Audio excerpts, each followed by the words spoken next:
Mom, I love you more than words can say. You're the best part of my day. Thank you for everything you do. Po ang Immaculata Conception. Immaculate Conception.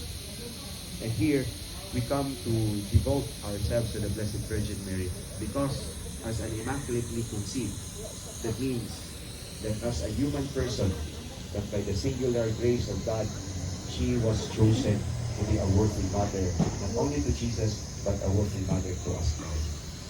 Itagang kagasa, di lamang sa kaluwasan, tinagi sa Ginoo, sa Kristo, kapag itagaan kita sa Ginoo inahan.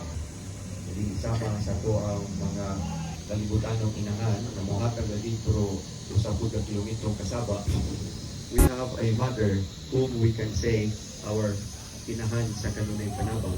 Kaya kita man sa ang mga anak sa kanunay pangayo. I learned so much from you, my dear. Your strength and courage, year after year. You've taught me how to Ala, na-post ka. Wala. Alive. Wala, oy. Makabas. Allergic kay bas. Allergic kay.